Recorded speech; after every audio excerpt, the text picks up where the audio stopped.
Welcome to yet another Star Trek podcast, a show where I'm pretty sure you probably guessed it, we talk about Star Trek. I'm your host, Brad. Welcome to the show. Joining me as usual, a man who has been rumored to be the illegitimate love child of Spock and Uhura, my friend and yours, Majid. Welcome to the show, buddy. Hi. Man, I was not expecting that. You just threw out all of my business. Hi, Brad. How's it going? How's everything been? It's been about a week since the listeners last heard from you. How you doing? It's been a week since the listeners last heard from me. It's been good, man. The snow and weather are garbage up here, right? But we do what we can. You shoveling yourself out from another snowstorm? No, it was an ice storm, and I left it alone, and it kind of cleared up on its own. I did nothing. My neighbors were out there shoveling. I just said, nah, I'm good. So you basically just didn't leave your house for a period of time, and it took care of itself. Yeah, it worked itself out. Well, speaking of things that work themselves out, we're also with the true king of Packlids,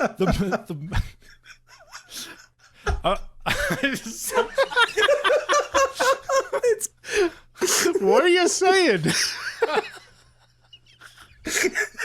All right, I'm gonna start that over again. I'm gonna leave it in. I'm not editing it out. He's the king of the Packlids. All right. Also joining us, the true king of the Packlids, the man with all the brains, our friend Drew. How's it going there, buddy? I make things go fast. You do. How's the ship modifications coming along? Good? Well, in true Packlet fashion, I did not leave the snow alone like Majid did, and I shoveled it out. I had to go to my parents' house. And you did it again? So that they could go fast. And I shoveled them out. And let me tell you, shoveling ice that is already refrozen a second time sucks. So I can relate. I remember one time having to do that at 2 a.m. when I came home from work one night. It was rough. It was really rough. And then you move someplace warm. I know. And now if you guys get like half an inch of snow, like everything just ceases. It's a crazy. Like I get maybe a quarter, and nobody knows how to drive on the roads. So what you do? Just stay home. Who would have thought that would be a great idea? Don't you work from home? We don't talk about that. Well, an essential employee. You are pretty show essential. your badge on the drive over and be like, oh, I'm essential. I need to get to work. That when the pandemic first started, there was fears that they were going to like close the highways down, and I actually had like a drafted legal letter with like the Department of Homeland Security seal of approval on it. That said that I had permission to be on the highways. Yeah, like our previous employers wish they had that stuff. I know, right? Oh man, that is nuts. I didn't even realize you had that. I did. I mean, thankfully we never needed to use it, but yeah, that was a thing. Can I get a copy of that? I'm gonna frame it. Nope. Literally just threw it away. Oh, come on, dude. That's the kind of thing that's the kind of thing you frame and put up on your wall. No. You can explain to the cats when they get older about the pandemic they lived through. Okay. Dear Dax, remember how I was home for 9 days in a row? Well, that was because of the pandemic. Hey, Brad. Dax will just look at me and meow. Well, I think at this point, my cat is, if I go away from my house from any given point, my cat's like, where the hell did you go? Why did you leave me? I'm going to kill you. Is your cat Batman?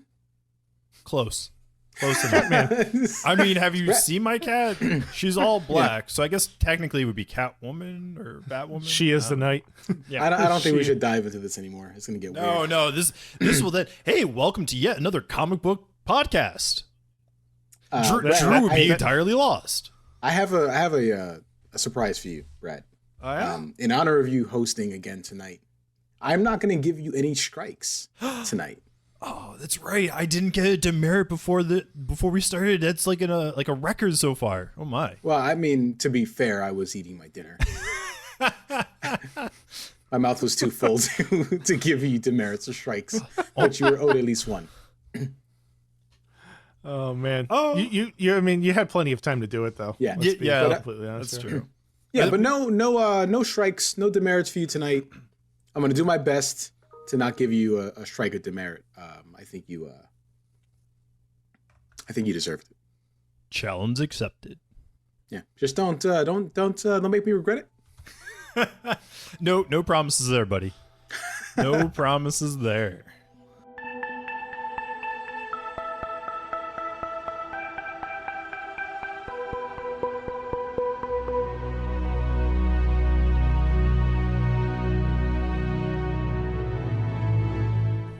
This week we watched Where No Man Has Gone Before, the technically second pilot but third to be aired episode. The impossible has happened, at least according to Captain Kirk. They have picked up a distress call from a ship that has been missing for over 2 centuries. Sporting turtleneck sweaters, the crew shortly finds the source of the distress signal, but instead of a ship, they find a small object.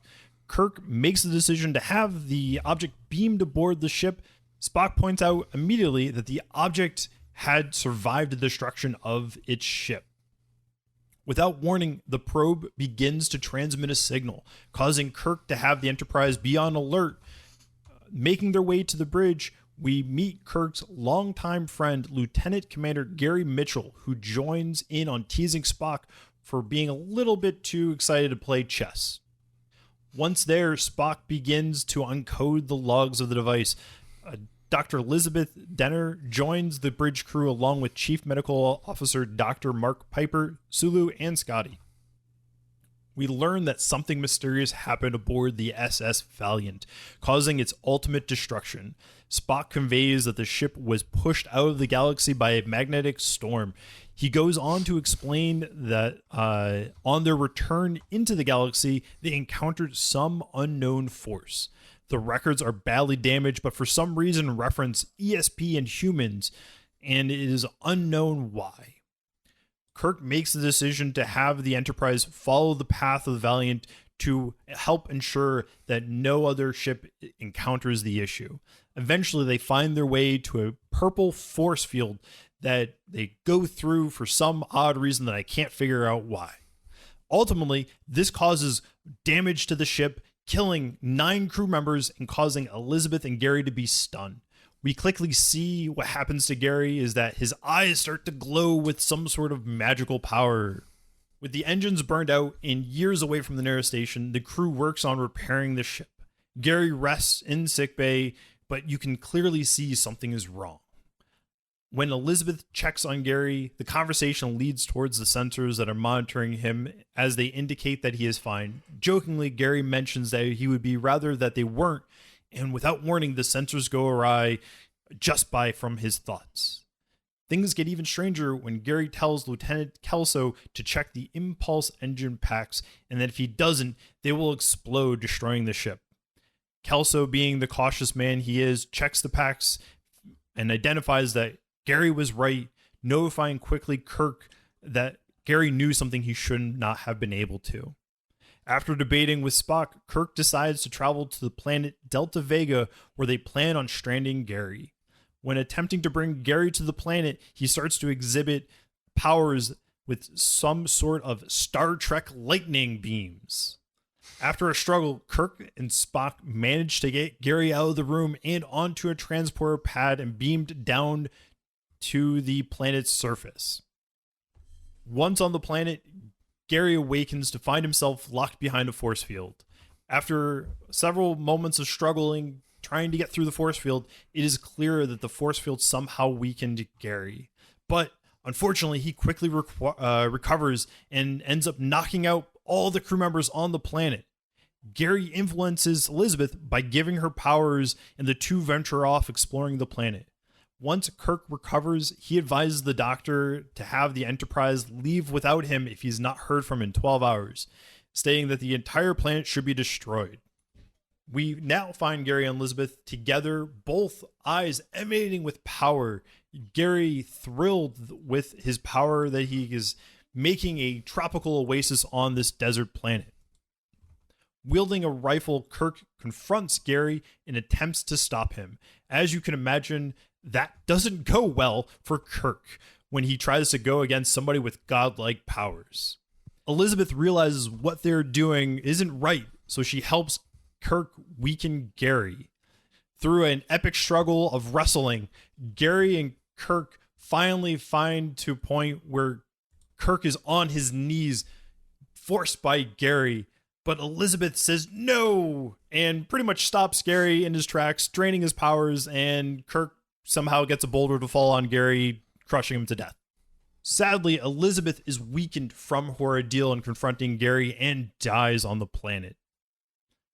Back on the Enterprise, Kirk makes note that Gary and Elizabeth gave their lives in performance of their duty. To sum up this episode, turtlenecks are back in fashion in the future. If your eyes start to glow, you're probably a god. And wrestling against a god doesn't really work out so well. That was an episode, gentlemen. What are your thoughts on that one? Drew, I'm going to start with you, buddy. How did you find that episode? Well, there was a lot going on in it. That's for sure. I think I mentioned at one point, I feel like the entire episode could have been an entire season. I mean, if this was done in 2022, then they absolutely would have drawn that out. Because they would have taken 2 episodes to establish the friendship between Kirk and Mitchell. They would have taken 3 episodes to explain the fact that he was zapped by strange energies, and another 4 to 5 episodes to have the climactic fight. Yeah. One of which would take in, the one entire episode would be taking place on Delta Vega. Oh yeah. And then if it was also a modern series, there'd be a number of emotional speeches to tie it all together. I was waiting for it. You see right there. That sums it up. That could have been an entire season of a show. It really could have, but instead they crammed it all into a tight, neat 60-minute episode. I liked it overall, though. I think, we had... I think this would have benefited from being a 2-parter. Yeah. And I don't know that that would have been possible, especially considering the money that was spent on the original pilot, The Cage, which, didn't really see the light of day for a long time. But, they did a pretty good job with what they had and came up, I think, with a pretty compelling story. I do have concerns at the number of godlike episodes this early in a series. I know, back to back, right? We had Charlie X last week, and now we have Gary Mitchell. Yeah, I mean, I'd have to look at the production timeline, but these are all episodes that are, filmed relatively close together. So even though the network shuffled them around to kind of make it work, I feel like somebody has a god complex. They really want to be a god. Yeah, this was, the first episode coming out of The Cage that they produced. No, Majid, how did you feel on this episode? Did you enjoy the wrestling godlike powers of Kirk and Gary Mitchell when they were fighting hand to hand? Let's just make it clear that Kirk is not a really good wrestler, at least not when you compare him against The Rock. Let's just get it out the way really quick. You see, I felt like he had some inspiration for The Rock and saying, "Hey, look at me, I'm doing it first," and then Rock just pulled from it. No, please. Look. I said to you at the beginning of this, I wasn't gonna give you a strike, but man, I came so close to saying the words. Listen, I'm starting to really enjoy the episodes. This one was really good. I was trying to watch how they did the Shining Eyes for Gary Mitchell. I'm guessing it was contact lenses, but man, it was so well done. I really enjoyed it. I was actually quite surprised with that. To me, it was hard to identify if they did special effects or if they just did contact lenses. Yeah, I'm pretty sure it was just contact lenses, whole eye contact lenses. But did you happen to notice? And maybe I'm going crazy because I watched it on my lunch break. Spoiler alert: I didn't do my homework last night. I watched it during my lunch break today, recording it, and I still forgot some plot points because I'm ruined as an adult, as a functional adult. But what I did notice is that throughout the course of the episode, Gary Mitchell started to go gray around his temples a lot more at the end versus at the beginning. So by the end of the episode, he had a lot more gray around the temples, Reed Richards style. If I remember correctly, I believe that was correct, and I think it was to resemble his increase in power. The more powerful he became, the more grayer hairline that he had. Yeah, they should have not done that and just increased his, resistance to boulder smashing. That's a detail I never picked up on though. So that's interesting that you caught that. I like stuff like that, like little details here and there. I'm glad I can get one up on you. I'll mark that down on the calendar. But yeah, I'm gonna give you a demerit. What? Don't you dare. One detail that I found rather humorous was the transporting of Gary Mitchell down to the planet when they knocked him out, and they just like, oh, you stand here even though you're knocked out, and you're gonna beam down to the planet while nobody's holding you. They didn't knock him out; they roofied him. Yeah. But whatever they did, he could clearly stand up with no problem at all. You've clearly never been just roofied. a little bit of a roofie, Right? Just a little roofie. Yeah. I mean, godlike powers, you would think, especially since he could read their minds, that he would be able to stop them in a much better fashion. By the way, just really quick, one thing I loved about the episode is the fact that, after Kirk was given the green light to kill Gary Mitchell. Nope, hang on. Gary Marshall's was a real person. He directed movies. Pretty Woman? Pretty Woman? Okay, whatever. Pretty Woman, Princess Diaries. Anyway, Gary Mitchell, when he had the green light to kill Gary Mitchell, he didn't pick up the gun like a normal person would. He said, I'm going to go old school on you, and I'm going to start punching you in the stomach. And then he got his shirt ripped. I don't know how, by the way. I don't know how he got his shirt ripped. There was no action. Doesn't matter. I think he ripped his own shirt. Strange energies. Strange energies. Oh my God! Stop it! You can't get me talking about Lower Decks right now. But that's what they call it in this episode. Is that what they call it too? Yeah. Oh God. That's why there was all those references in Lower Decks. We'll get to that. We will get to that. And I don't know, man. It's the fight scene looked really well done, in my opinion. It was better than the one from the Man Trap. The one from the Man Trap was laughable. Because that came after. That was produced after this. Right, so they went backwards. Yeah. They went backwards in quality. Well, if you think about it, this is the pilot, so they're putting all their cards on the table. They need to make sure they make a point. The second time around. Yeah. Well, to be fully honest, like thinking about this and how the cage was, this is far superior of a pilot episode between the two. The less we talk about the cage, the better. We should just continue to distance ourselves from that massive piece of garbage. Does not. We don't talk about that one. Right. We'll treat it like Bruno. We just won't talk about it. That thing was a garbage fire of an episode. It was so bad. I'm so glad it didn't air until what, the 80s? We said 90s. Yeah, I think it was the 80s. Yeah, well, it should never aired.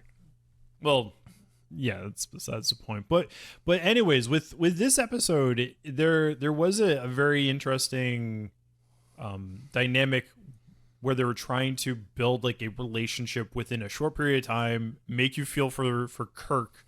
I think they did a good job though overall with how they tried to structure a jam-packed 2-part season-long episode into 60 minutes. They did a really good job trying to keep everything going, keep all the stories straight, and there were some points that I felt they could have done a lot better overall, but for what it was, I feel that it was a very good Star Trek style episode in that point.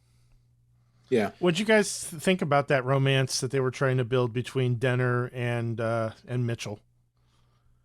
Like, to me, it seemed like they put it in, third gear right out of the gate and just floored it and hope for the best. They have space horny. I mean, to me, it was kind of like a subplot point where they were talking about ESP in humans, and I think the whole idea was that she has a high ESP, just like Gary Mitchell did, and so they were trying to like connect the two in that sense, so that they would show, oh, if you have a high ESP, you're gonna go this kind of path when you get exposed to this. Right, which is fine, but I think they also fast tracked the doctor falls in love with her patient kind of story as well too. She became fond of him very quick and was going to bat for him more than most people were. She rebuked him at the beginning, right? Originally, yeah. Yeah, she did. But I think again, the to me, I kind of give it a little bit more leniency, only because this is not the true, but like this is the second pilot. And if they had to put so much into the story, in my mind, in order for them to sell it to like executives, so to speak, because if they don't show that a show like this can handle these types of messages, these types of storylines, that it's probably not going to get greenlit. It's probably just going to be made, and then they're like, nah, not for us, pass. Like that's kind of the perspective I'm taking with this episode. It doesn't get a free pass in everything in my mind. I mean, it is better though.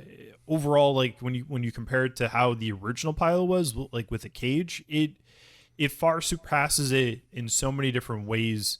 For like the writing, the acting, I feel for the characters so much more than I would in that type of situation. Yeah, I think the acting and the writing is certainly stronger. Without a doubt. It sounded like they had a better idea of what they wanted to do with the show and where it was going. A lot of those details that just kind of didn't get fleshed out in time for the cage. Which, kind of like makes me wonder why they didn't go with this one as the first episode after all. Who was Gene Roddenberry trying to sell this show to in terms of demographic? That's a good question.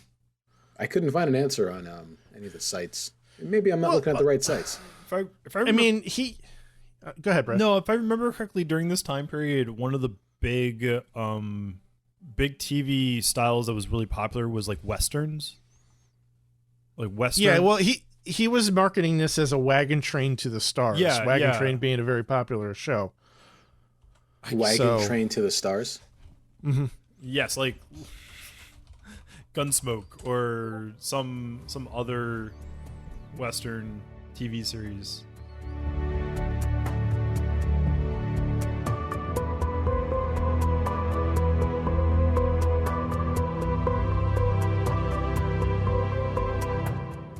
So with this episode, one unfortunate side note, in the news recently, the actress who played Elizabeth Denmer actually passed away last week.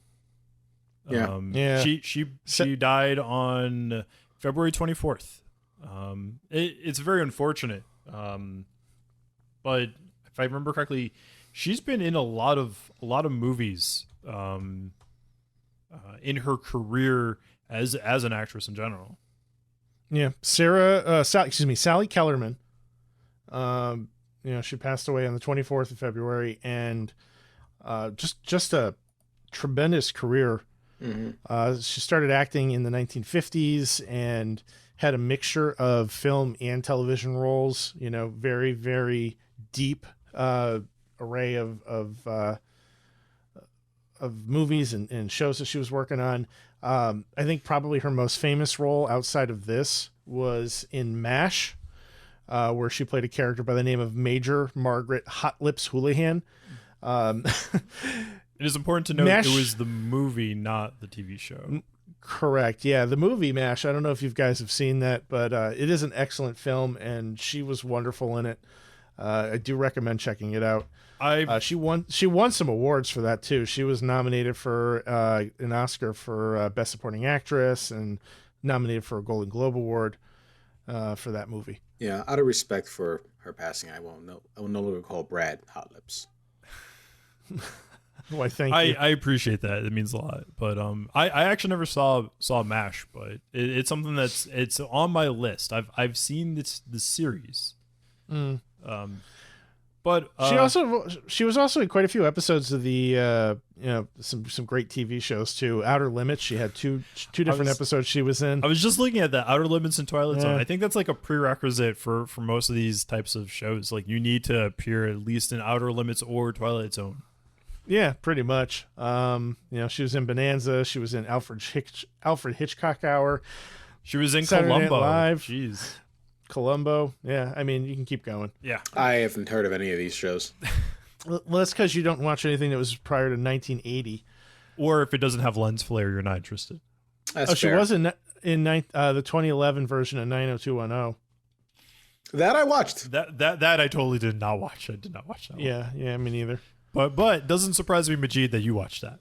Well, I mean, listen, don't judge me. It's not fair. It's not fair. I mean, there has to be one thing on that list. The law of averages dictated that I would have at least one. Don't worry. I watch. My guilt or pleasure is Downton Abbey, so it's okay.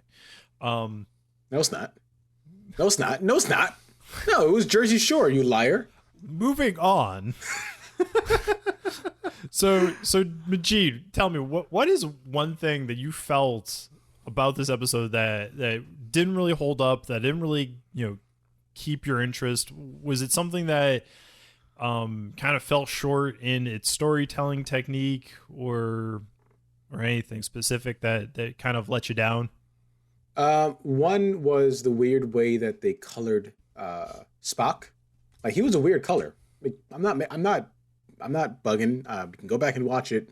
Spock had like this weird sort of sheen and skin tone to him. I'm not making this up. Just please go back and take a look. Also, what color was it? A bronze. I felt like it was a bronze. Maybe they just applied a little too much makeup. Maybe. Again, if this is the second pilot, maybe they tried doing something different.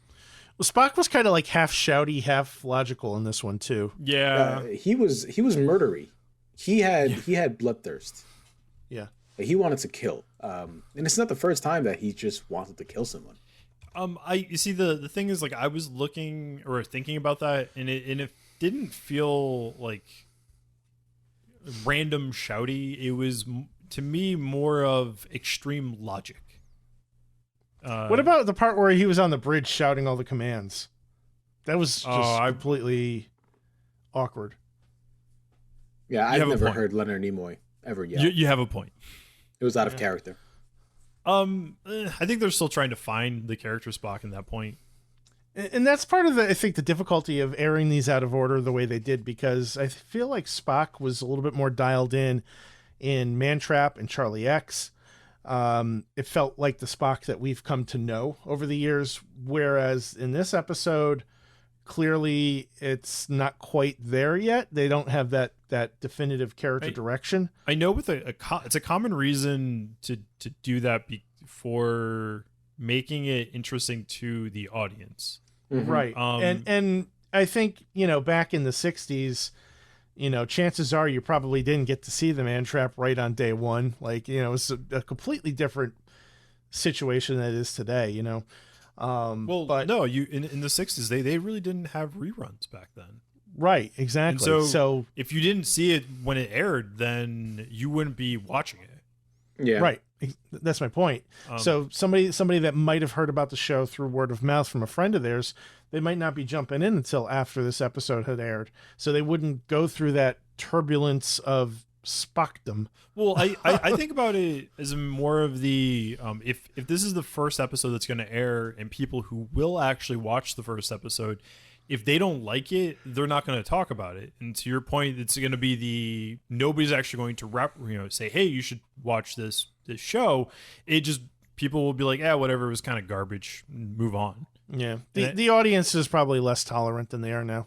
Oh, I would imagine, like, because it's remember, it's the whole idea is serialized, and that they're not building up some ultimate goal that's not reached a point in TVs, and so they're anybody who's watching this stuff, there's no investment. You just watch a single episode, you miss the next week, oh well.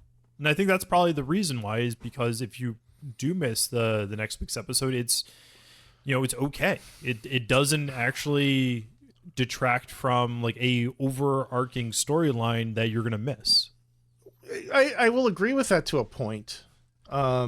Yes, there is no overarching story, and I can skip an episode and jump into the next one and have no problem following along. However, character-wise, there needs to be some thread of logic, and with his behavior, there really wasn't. Oh, I don't take it in any sense me excusing the way Spock was. Okay. I definitely agree on that. Like, the more you brought up, I think I completely forgot about him shouting the command part. Yeah, but it's just I don't know. I think watching these episodes out of order, those inconsistencies in character become more evident. But is it really that it's evident to us because we're watching it in the order that it was aired, or is it more evident because we have years and years of conditioning of we know how Spock should be acting or will be acting, and so therefore our minds immediately go to that? Both. I would say both. You watch Next Generation, and Picard is a dick for season 1. It's because he's British. No. It's because Patrick Stewart didn't want to be there. Wait, are you serious? Yeah. That's his most famous role, right? It is, yeah, but he had to get like kind of twisted into it. He wasn't a fan at first. But anyway, that makes me sad. The way the character, he came around. Don't worry about it. Like when we watch TNG, we can talk about it then. Yeah.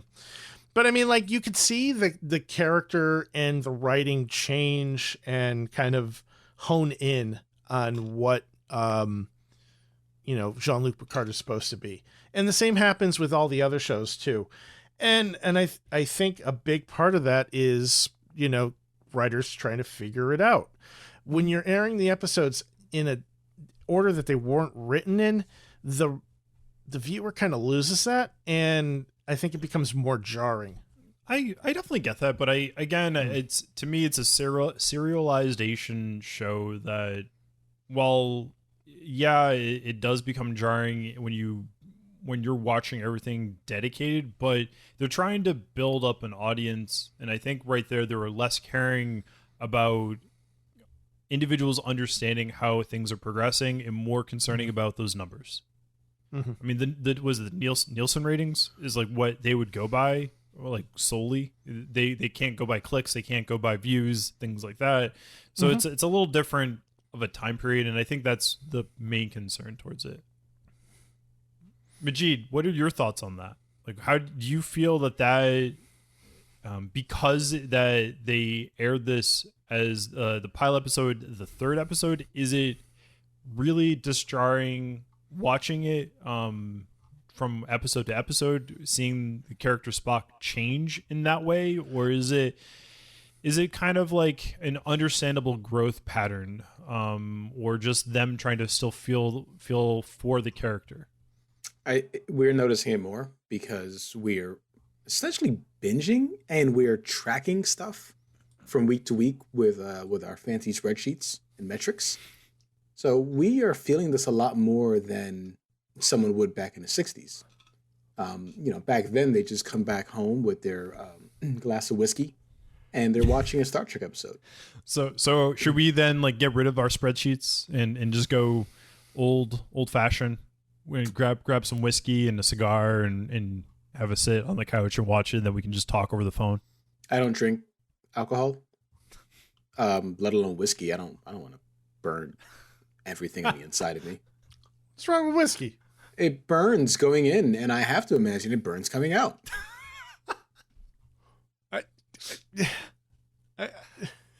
Listen, your lack of response is not giving me any confidence that it doesn't burn on the way out. If it burns on the way out, I think you have other problems. Yeah, you can start by buying a whiskey that doesn't suck. Does The Rock make whiskey yet? Have him hit up his buddy Ryan Reynolds. Maybe they could talk. Yeah, I know, right? Ryan Reynolds does gin. I understand that. Oh, is that the joke? Oh God, I'm so sorry. I went over my head. You're getting it. You get a demerit. You can't. Yo, Majid, you're two not. demerits this time from Drew. Jeez. You can't give demerits. That's not one of I the just defined. did. How? We've never defined the demerit system, so That's fair. Are we tracking this? Do we have a spreadsheet for demerits? Oh man. Well, we can start. We can start creating one now. All right. no. She was like, "Yeah, no, not happening. I'm the one doing the spreadsheets. I'm not doing this." Right. I'm not doing that spreadsheet. You guys could do the demerit sheet. I don't care. Right. We can do some Excel formulas. If this equals this, then Drew got 8 demerits. That's how an Excel formula works, right? I don't know. This is part of my daily job, and I don't know how Excel works. I'm so sorry. Oh my God. Oh man.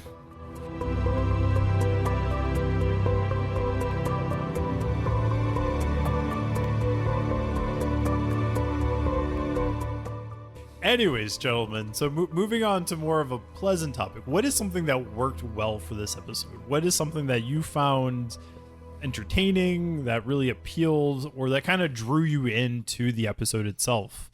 Majid, let's start with you. How about you on that sense? Like, what really spoke to you in this episode? Kirk's leadership, man. That's been like rock steady the entire run so far. So him wanting to be the captain that says, hey, we're going to let these 2 officers rest, not with this most recent event that just happened, but their record will just say that they served nobly and died in service. So Killed in action or something. Right. So in performance of their service, yeah. Right. So that him understanding, that'll look good for A, their record, and B, whatever family that Gary Mitchell and Denmark had. Denmark? Denver. N. It's Denim. N. There's no M. Oh my God. Denner. Denner. You wonder why you're getting the demerits tonight. That's fair. I Elizabeth. Deserve, just refer to her as Elizabeth. I deserve that demerit. I'll take that and I'll wear it as a badge of honor. So the fact that Kirk was the brave captain that he was, and just that's been carrying throughout the entire show, and I love it. And also, again, he is not, afraid to get down and dirty. Fighting. He's not afraid to get down and dirty fighting. The other stuff we haven't got to yet. Thank you for clarifying. much appreciated, Majid, on that. Yeah, I had to clarify. But I do feel like Kirk is still a little bit careless in a way with his crew. It's kind of we found a black box from a destroyed ship. Let's go follow it into the purple mist that we have no idea what destroyed it. Right. That's and then 9 of his crew members die. And I'm like, oh, Kirk, you're being a Kirk again. You're being a Kirk. It's how he don't be a Kirk. It's how he defeated the Killbots, right? Right, Drew? Legions and legions of waves and waves of men. Oh, I'm sorry, that's Zap Brannigan. It gets me every time. Listen, if you want me to break on stream, it's always going to be a Futurama reference about Zap Brannigan. Don't worry, there'll be more to come. Oh God, Drew, how about you, man? What really appealed to you on this episode? What really stood out on a positive note? In a positive note, okay, because I was about to nerd rant again. I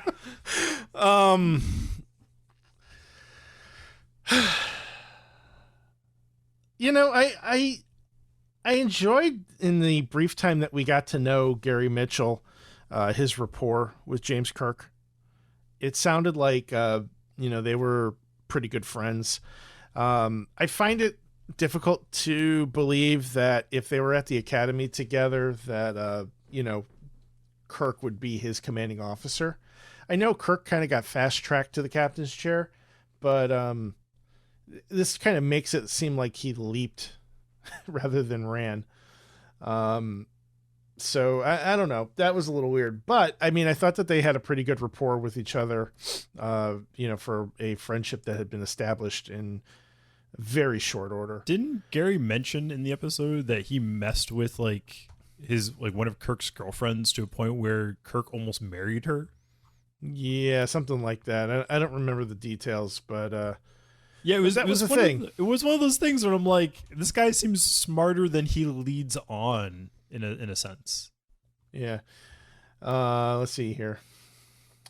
Let's see here. Mitchell says he aimed that little blonde lab technician at him, and Kirk says, "You planned that? I almost married her." So, I mean, that could be one of two ways. It could have been like a really bad thing or a really good thing. So it depends on like it depends on the history that they had with that individual, and it could have been a really bad relationship. Who knows? Mm-hmm. I also really liked the actor that they chose to play Mitchell, gentleman by the name of Gary Lockwood. I thought he was excellent. I thought he commanded presence on the screen and was very much between him and Denner and Kirk. The three of them owned this episode from start to finish. You see, like I even though I knew how the episode was going to end, I was still hoping they would find a way to get Gary back to normal. To your point, like I really enjoyed the dynamic Gary brought to the episode and the relationship that was there between him and Kirk. And it seemed like there would be more to explore, in a sense, kind of like a different version of Bones, so to speak, if he were to stick around. Yeah. But speaking of Bones, we didn't see the Doctor this episode. We saw a different one. His name was Piper, I believe, if I remember correctly. Dr. Piper. Was this the first time we ever saw him? And last. I think. Actually, I don't know that for certain, but we did hear Scotty, right? Yeah, Scotty was in the episode. Was there, and Sulu, both of them were.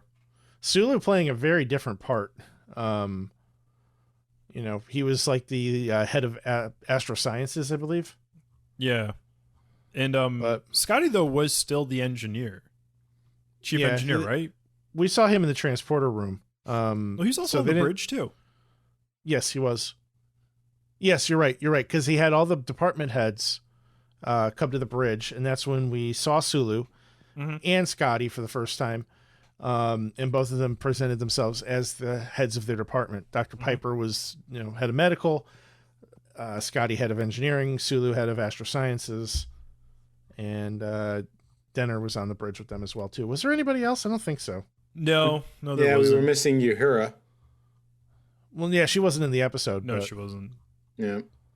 And I don't think there was really any of the Yeoman Brain wasn't there. I was doing a little bit of research on her. She doesn't appear in nearly as many episodes as we were kind of hoping. Oh, really? Yeah, she's only going to end up in about like 6 to 8 episodes or so over the entire show. I'm really looking forward to getting into future episodes to see who actually has more roles, but I'm pretty sure that it's going to boil down to the ones we know, the ones that we're really more familiar with. Because it's funny, Drew. I was thinking about when we were playing Star Trek Timelines, and we would see the pop-ups of like these random characters, like Gary Mitchell come up, and I'd be like, "Who the heck is this person?" And now we're starting to really get an understanding of like all these references, and even in like Star Trek Lower Decks, like I'm getting much more and more references to the jokes, and it's more meaningful and it's funnier. You speak my language. They hit harder. You speak my language, man. I ended up watching the season 2, episode 1 of Lower Decks, and I belly laughed so hard. I had such a good time watching the episode when Jack Ransom called Gary Mitchell an ant. Lost it. Yeah. And the chief medical officer said, "I don't know. We just threw a boulder on him." and said that he was gonna. At the end, when Jack Ransom is just cured, he drops a boulder on him anyway. I was totally there for it, man. It makes it a lot more entertaining. And I do want to go back and watch all of Lower Decks, probably though once I finish the original series, because I've seen every single episode of all the other Star Trek series with the exception of Enterprise. I think that's the only one that I did not see everything else. Same. Although I haven't seen all of the, actually I don't think I've seen any of the animated series episodes. Which Lower Decks does tap into that more than once.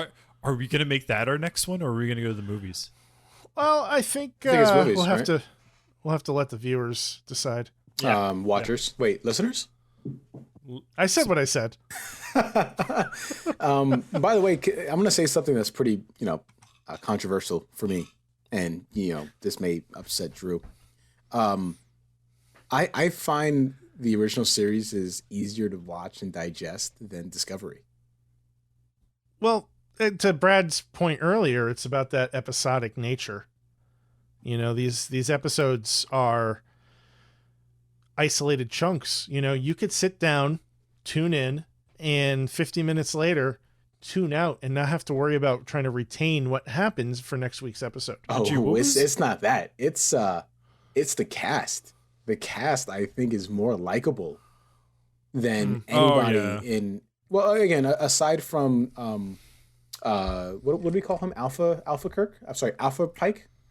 New Pike? Beta? No. I don't know. No, Proto Pike is Proto the Pike. Pike. Proto Pike is one we don't talk about. You and your you know what, Majid, your language. first experience with Star Trek was the Abrams run, J.J. Abrams. Right, lens flare. And then your first experience with TV shows, is that Discovery? Yeah. Okay. It was.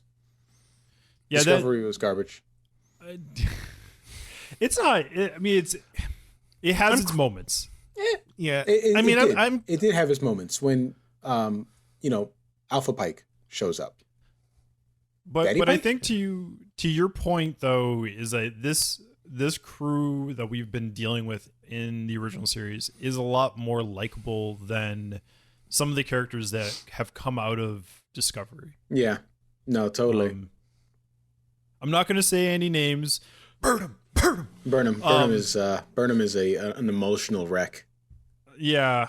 But in truth though, I think the original series, because it is episodic, they have to do a story within a short period of time, build up relationships with the understanding that the viewer is not necessarily going to tune in next week unless that episode they're watching right there is probably entertaining them.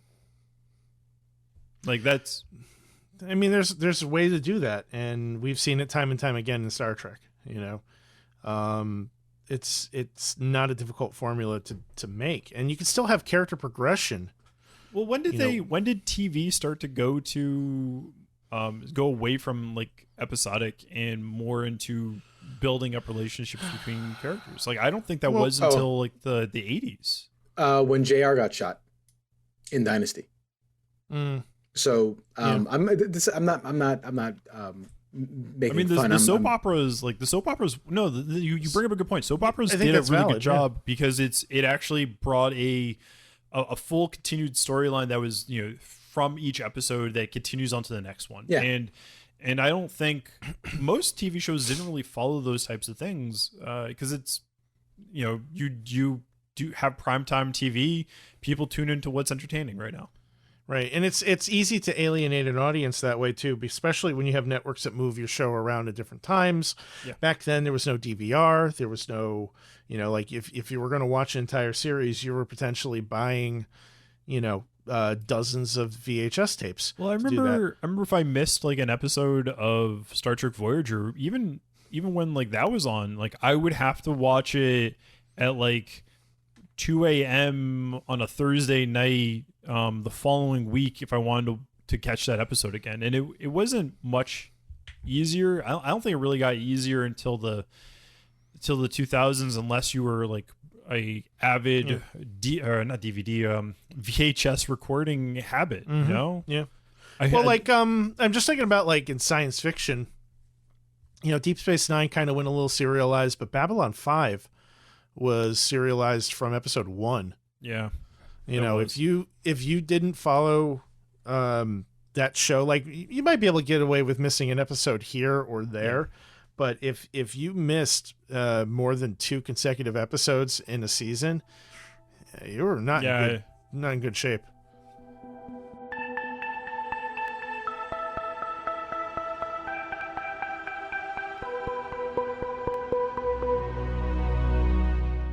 Well, moving back into the Star Trek universe and the episode at hand, let's get to the grading scale. So on a scale of 1 to 10, Majid, how do you feel that this episode held up for you? What do you think my score is going to be? Knowing me, what do you think I'm going to say? I'm going to tell you the score, and then you're going to guess it. And if you pick the same number I do, you owe me $10. No, I'm not playing. I don't. Do you know how much gas is right now? That's exactly why I'm doing it. I may not drive to work, but my wife does. You have a bicycle. No, I don't. Can you just send me the money, because I have the longest commute of both of you guys? That's true. Yeah, you can just put your car in neutral and just glide down the highway. You're fine. It doesn't work that way. It's momentum. So Majid, what's your score of this episode? I would give it a 6. I would give it a nice good 6. Why? Yeah, any specific reason why? Oh, because you don't kill a god with a lowercase g with a boulder. You can't. With the amount of power that Gary Mitchell had, you can't kill him with a boulder. And you sure as heck can't, fist fight him. It doesn't work for me. No body slams, no people's elbow. Stop it. Listen, when we get to that episode of Voyager or wherever the rock, we have a long way ahead of us. That's fine. Stop it, Brad. You're throwing me off. I think that's gonna probably be like 10 years from now we'll get to that. It's fine. You guys can math it out if you'd like. I'm not even gonna try. I don't do math. My wife does the math. No, I mean I don't think the resolution fit the I don't think the resolution fit the problem and the scale of that problem. You hit it with a boulder. That's not the way to fix something. Fair enough. Drew, how about you, buddy? On a scale of 1 to 10, where would you rate this episode? Coming into our discussion, I was kind of putting it at a 7, but now that we've talked about it a little bit more, I think I'm going to have to shadow the 6 that Majid gave it. But I want to say maybe for different reasons. I liked the episode. I think it was a good story. I think it was well acted, but they were just trying to cram so much into so little time, and it was just a little fast for me, I think. Okay. Just too much going on. I think if they just slowed the pace down a little bit, it probably could have brought it up to a 7 or an 8. But that said, I do think it was a better God episode than Charlie X was. I don't think it was a terrible pilot. But in hindsight, now that we've kind of talked it through, I do agree that the studio may have made the right choice to go with a different episode as episode 1. But I always love seeing stuff where you get to see like a nod to something current, the Gary Mitchell, Jack Ransom stuff and Lower Decks. Love it. You didn't really care for the turtleneck uniforms? No. Nobody likes turtlenecks. No. Nobody likes turtlenecks. No. And it's not that cold in space, is it? When did they do like turtleneck uniforms, like one of the movies, kind of like where they had almost turtlenecks? Or it's like maybe it was like a dress uniform even? They wore dresses? No, in one of I think it was like episode 5 maybe, they had like a dress uniform with turtlenecks, and it just looked hilarious if I remember correctly. Of the original series? Yeah, the original one. That's gonna kill me now. Episode 5 or movie 5? Movie 5. Sorry, movie 5. That's the one that I've seen the least. So Well, it's the another god. It's a god story. Remember? yeah. So that's probably why. It's probably why. Yeah. It makes a lot of sense, Drew. As to why you gave a solid 6. And quite frankly, I'm actually with both of you. I'm picking a 6 as well. But I think a little difference between you and me, Majid, is I'm more following a line with Drew here. I feel that the story for this episode, while it was a better God story than Charlie X, like Drew you mentioned, it felt way too packed with everything. There's too much going on, and I felt in a sense kind of overwhelmed from all these different discussion points, these different talking points, and in some senses or some cases it felt that they were just saying stuff to confuse me. And it just felt like, hey, you're making up words, you're sounding confident while you do so. I don't know if they're real. I do that. It helps. It helps to sell the illusion that you know what you're doing. Yeah, and that's kind of the problem I had with this episode is stuff like that. Really, it became to a point where I was having to rewind it for 30 seconds to be like, did I just hear that correctly? What's going on? And I had to do that a few times. Yeah. And I think that kind of really dragged it. Well, to again, Drew's point though, this is nowhere near like a horrible episode. It was definitely much better than the original pilot, in my opinion. And it also did a better God storytelling than what we've seen so far. I do feel that it was a solid 6 though overall. But yeah. It just had different problems. Yeah. And I feel that if they had broken out certain aspects of this episode into a different episode, that it would have solved a lot of the issues, and it made it a much better episode overall. You guys keep referring to Charlie X as a quote unquote God episode, and I never thought of it as a God episode. I thought of Charlie X as a enhanced human episode. Now we're splitting hairs. Yeah, like he could vanish somebody with a thought. Yeah, so can Charles Xavier. No. Okay, we're not getting into this conversation. But I think, Majid, me and Drew are looking at Charlie X as the ability to pretty much do whatever he wants, and people having very little power to stop him. And that's kind of what we're referring to as like a godlike episode. Gotcha. You can call it omnipotence if you want, or whatever you want to call it. It's this extra power over humanity outside of natural means. Gotcha. So it's a little bit different than like our Professor X from the X-Men, where you can manipulate somebody's mind to make them do or think something, whereas this is just like you can do whatever the hell you want. Gotcha. Okay. Well, yeah. When we say it that way, that makes a little more sense. I won't use the word Drew used because I can't pronounce it. Omnipotence. Nope. Not even gonna try. No. Yeah. Same here. Not gonna try. I'm gonna butcher that one up too. So don't worry. Omnipotence. I can barely say Denham's name properly. God damn it! So in conclusion, we gave this episode all 6s. 666, the sign of the devil. Oh God, no! I see what you did there. The evil laugh, the evil cackle from Drew. Oh goodness! Oh goodness! All right, but it was definitely understandably, and it definitely moved on from its own sense of the way that it was a decent episode, which is good. And I'm happy to see that we're not seeing another repeat of the original pilot where it was just somewhat of a train wreck. Right. Yeah, let's stop talking about the cage. So horrible. I know that will be the episode we will never reference. Yeah, God. Until we do again. They made such a good choice. I can't say it enough, man. They made such a good choice. If you were trying to sell me on Star Trek and told me to watch The Cage at first, I would have open hand slapped you in the face. I stand by these words.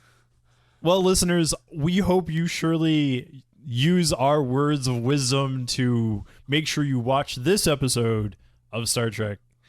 But we want to thank you one and all for tuning in for yet. We got to talk about next week. What are we watching next week? The Naked Time, baby. I got to leave that in. Shit. I was hoping we could maybe skip this one for once, but No. I guess I can't. So, ladies and gentlemen. It's a very, very simple premise. Yes. The Naked Time, baby. Ladies and gentlemen, tune in next week where we will be watching the episode The Naked Time, Baby. hosted by Majid. I'm excited. And in this episode, the Enterprise crew is intoxicated by an inhibition stripping contagion that causes mayhem throughout the ship. Tequila. So thank you for listening. Thank you for listening. And tune in next time for on yet another Star Trek podcast for The Naked Time. Naked Time, baby. I'm so excited. It's going to be great.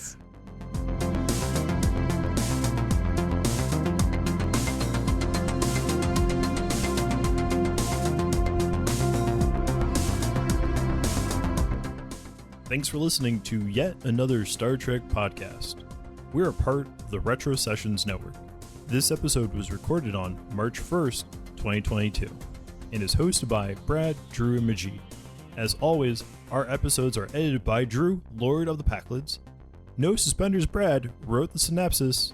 Fruity Pebbles Majid took care of the artwork. Our music, Warp Speed and To the Stars, was written and performed by William Grobelaar Music. Be sure to check him out on SoundCloud. We'll have a link in the show notes. Want to chat with us on social media? We're just about everywhere at Yet Another ST Pod. Want to drop us a line? Email us at yetanotherstpod@gmail.com.